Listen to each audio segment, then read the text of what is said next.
सभी ध्यानपूर्वक सुने, बातें नहीं। इस मीठी मोड़ी ज्यादा समय अब इस भूमि को नमन करते हुए एवं मैं मेरी बात को रखूंगा। साथियों, हमारे बीच में हमारी समाज के समस्त कर्मचारी गण एवं हमारे बीच में हमारे समाज के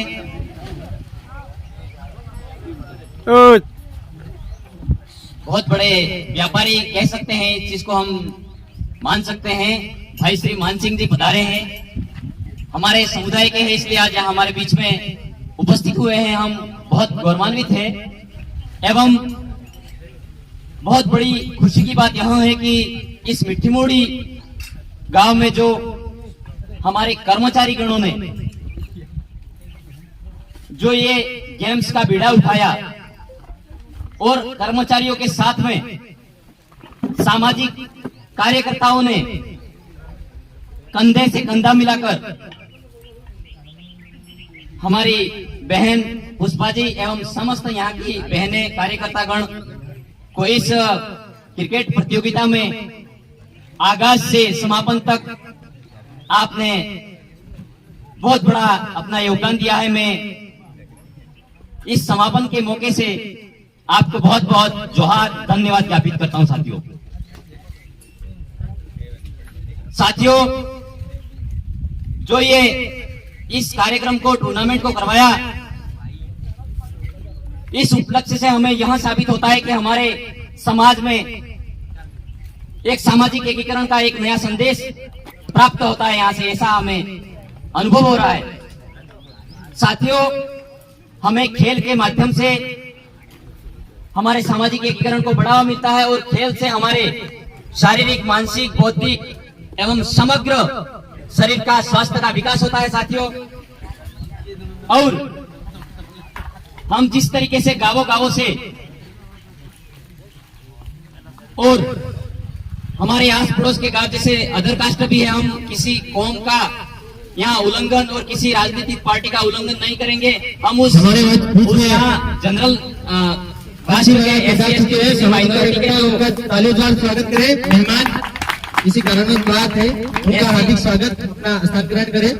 बंसीलाल जी, यहाँ से SC ST OBC माइनॉरिटी और जनरल कास्ट है, उन साथियों ने भी हमारे भाइयों के लिए जो सहयोग राशि दी है, हमें बड़ी खुशी है। हम आदिवासी समुदाय के लोग सभी कौमों को एक माला रूपी धागों में पिरोने का काम कर रहे हैं और हम किसी कौम को ऊंचा नीचा दिखाने का काम नहीं कर रहे हैं। हम सभी कौमों को साथ में लेकर चलने का काम कर रहे हैं और बीड़ा उठाया है। तो मैं हमारे युवा साथियों को विशेष शिक्षा की ओर ध्यान केंद्रित करना चाहूंगा और उसके उपलक्ष्य में बात करना चाहूंगा और मैं यहां से बात रखना चाहूंगा। साथियों, हम बताना चाहते हैं कि हमें जिस तरीके से आपने खेल में अपनी भूमिका निभाई, जैसे कई हमारे खिलाड़ियों ने अच्छे तरीके से पारी को, ढलती पारी को उभरती पारी में बदला और एक जीत की ओर अग्रसर हुए, तो हम उन खिलाड़ियों को महान मानते हैं। तो ऐसा का ऐसा गेम में आपने प्रतिभा दिखाई, वैसी की वैसी हमें शिक्षा में दिखाने की जरूरत है। साथियों, शिक्षा में वैसे क्या हमें हमारे दिनचर्या पर विशेष फोकस करने की जरूरत है। साथियों, हम भी हमारे बीच में जो कर्मचारी लोग हम सब आए हैं, यही बताने आए हैं। हम आपसे निवेदन बंधन करना चाह रहे हैं कि साथियों, हमारे 24 घंटों का जो अपना शेड्यूल है वो हमारा तय होना चाहिए। 24 घंटों का शेड्यूल। आप खेलने आ गए, आपको पता है सुबह उठते मुझे खेलने जाना है, ठीक है, लेकिन आपको खेलने का भी समय हमारे ईश्वर जी ने बताया कि 1-2 घंटे ही शाम को खेलना है। रही बात शिक्षा की, हम यहाँ पे हमारा कितना भी अच्छा परफॉर्मेंस कर देंगे, लेकिन हमें शिक्षा की बहुत सख्त जरूरत है। जो कैसे 24 घंटों के अंदर, अगर 24 घंटों में से अपन अगर 8 घंटे सो जाते हैं तो पीछे 16 घंटे बचते हैं। 16 घंटे अगर 2 घंटे अगर अपन यूं वेस्ट कर देते हैं तो 14 घंटे बचते हैं। हमें अगर हमारे कोई भी विज्ञप्ति निकलती है साथियों, तो हमारी उस विज्ञप्ति में 18 लाख आवेदन फॉर्म जा रहे हैं, आपको पता है, वो आप अच्छे से जानते हो। 18 लाख फॉर्म भरते हैं और हम लोग हमारी पढ़ाई को 2 घंटे 3 घंटे ऐसे पढ़ाई को समय दे रहे हैं। क्या आप खुद सोचे, मैं नहीं कहना चाहूंगा, आप खुद सोचे कि आपकी जो 17 लाख की फॉर्म भर्ती में सबमिट हुए हैं, उस फॉर्म में आप 2 घंटे पढ़ने से सिलेक्शन ले पाओगे क्या? ये आपको खुद को तय करना है साथियों, संभव नहीं हो पाएगा।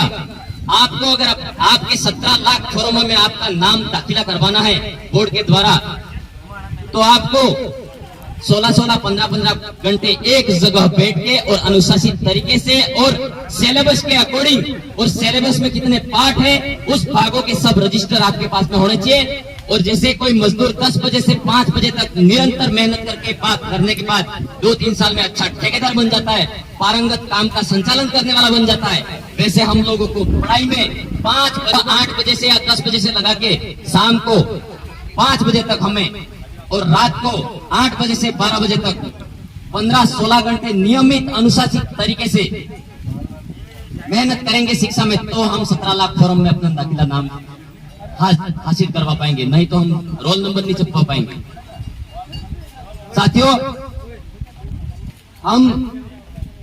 हमारे समाज में हमारी सबसे पहले पुरखाई व्यवस्था को हम समझते थे, आज हम समझ नहीं रहे, इसलिए हमारा शिक्षा का बंटाव दूर हो रहा है, हमारे संस्कार भूलते गए हम लोग। विशेष ध्यान दे साथियों, मैं यह महत्वपूर्ण बात बता के जाना चाह रहा हूं।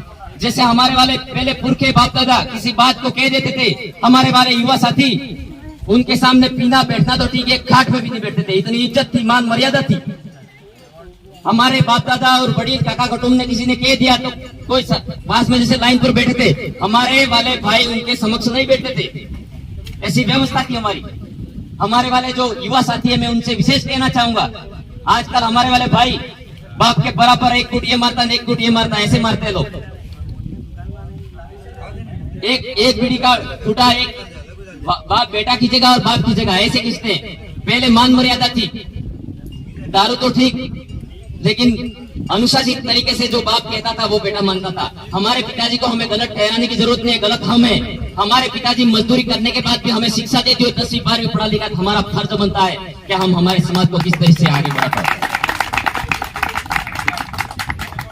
बेहतर समझना है हमारी व्यवस्था प्रणाली को, हमारे बाप दादाओं की और हमारे पिताजी की बात माननी है। और रही बात हमारे यहाँ के कर्मचारी, आपको इतना अच्छा सम्मान और आयोजन, जैसे अंतर्राष्ट्रीय राष्ट्रीय लेवल पर टूर्नामेंट हो रहे हैं, उस तरीके से आपको नवाज रहे हैं। इनकी गरिमा को आपको बनाए रखना है। इनकी गरिमाओं को कैसे? जैसे आपको खेल में ये आगे बढ़ाना चाहते हैं, इनका उद्देश्य आपको खेल में आगे बढ़े लड़के हमारे और सर्वांगीण विकास हो इनका।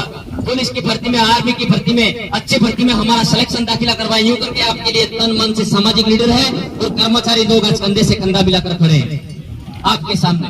तो हमें सबसे बहुत जरूरी बात यह है कि हमारे जो कर्मचारी लोग हैं, सामाजिक लीडर है, उनकी बातों को आपको गौर से मानना होगा साथियों। आपको इतना सम्मान और इज्जत देकर हम कहना नहीं चाहते हमें हमारे कर्मचारियों ने आपको ऐसा किया, लेकिन ये व्यवस्था बनाना चाह रहे हैं, सामाजिक एकता कायम करना चाह रहे हैं और शिक्षा की ओर आपको अच्छा मार्गदर्शन देने का प्रयास कर रहे हैं। इसलिए ये भाई साथी आज आपके बीच में। हमारे कई साथियों को यहाँ आसपास में किसी कर्मचारी की तौहीन नहीं करना चाहूंगा, ऐसा फील होता है किसी को कि ये कर्मचारी आज क्यों कर रहे हैं, ऐसा फील होता होगा, अरे ये छोरे रमाड़ी, ऐसा होता है अक्सर, छोरे रमाड़ी। लेकिन खेल के माध्यम से हमारे ये कर्मचारी दिन रात लगे हुए हैं और आपको अच्छी शिक्षा की ओर मार्गदर्शन कराना चाह रहे हैं। खेल के माध्यम से ये जुड़ा भी होता है कि आसपास गांवों का झगड़ा होता है तो वो लोग आमने सामने भाई मिलते हैं, झगड़ा नहीं करते हैं, खेल के माध्यम से वो मनमुटाव दूर होता है। जैसे सुबह में हमारे भाई से जीतू जी बात कर रहे थे, हमारे भाइयों का झगड़ा था, तो खेल के माध्यम से ऐसा महसूस होता है, हमारी एकता कायम दिखती है। तो हमें इस चीज की ओर विशेष ध्यान रखना होगा साथियों। और एक बात लास्ट में कहना चाहूंगा, अंतिम बात, शिक्षा की बात की मैंने, आपको पढ़ने की और खेल के माध्यम से हमारे यहाँ के जो कर्मचारी है, सामाजिक लीडर और वक्ता है जो आपको अच्छा मार्गदर्शन दे रहे हैं। और रही बात, अब हमारे आदिवासी समुदाय में कभी भी पूरे भारत में आदिवासी समुदाय में ही नहीं, हमारे आसपास यहाँ कोई समस्या हो जाती है, हमें अनुशासित तरीके से यहाँ की जो village BCC village core committee का गठन करें आपके युवा साथियों में मिलकर आपके, मुझे लगा है कि आप मिलन अच्छे चल रही है, टीम का गठन है। तो मैं आपसे आह्वान करना चाहता हूँ, गुजारिश करना चाहता हूँ साथियों, हमारे भारत के किसी भी कोने में समुदाय में ऐसी घटना हो जाती है, किसी भी कास्ट में होती हो, चाहे छाणी में आपके अदर कास्ट के भी साथ में हो जाए, तो आपको कंधे से कंधा मिलाकर सपोर्ट करना है, ये कहना चाहता हूँ साथियों। और हमारे समुदाय पर कभी कोई ऐसी समस्या आती है तो विलेज कोर कमेटी है वो अनुशासित तरीके के अपना ज्ञापन लिखकर उपखंड कार्यालय पेश करने का ऐसा आप पीड़ा उठाए, मेरा मानना है। और अनुशासित तरीके से जो पढ़ने वाले विद्यार्थी वो पढ़े, और अनुशासित तरीके से कोई ऐसे समाज पर कोई आपत्ति आती है तो हम मोबाइल पर कोई समस्या हो जाती है, स्टेटस नाम मात्र रखने का प्रयास नहीं करें। हमारे समाज में कोई बहन बेटी के साथ अत्याचार बलात्कार होता है तो हम लोग स्टेटस को सर्वोपरि प्राथमिकता मानते हैं, स्टेटस ही लगाते हैं। स्टेटस लगाना उद्देश्य नहीं माने साथियों, उसके लिए क्या उस समस्या का समाधान कैसे किया जाए। जो जिस व्यक्ति ने जिस महिला के साथ में या कोई शोषण हुआ है, उस शोषण के लिए हम सरकार को कैसे अवगत करवा पाए, इनने के सरकार को अवगत करवाने की, पंचायत में अवगत करवाने की अनुशासित तरीके से जाना है हम लोगों को, धूल में लठ नहीं मारने।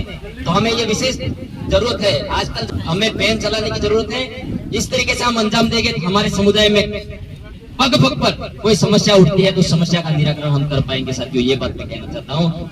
और मैं संचालन कमेटी को बहुत बहुत धन्यवाद, आभार प्रकट करना चाहूंगा, हमें यहाँ बुलाया। हमारा विश्वास और आशा अपेक्षा है कि आप इस बात को लेकर जाएंगे और जरूर अमल करेंगे। जय जोहार, जय आदिवासी, जय विनपति। बहुत बहुत धन्यवाद।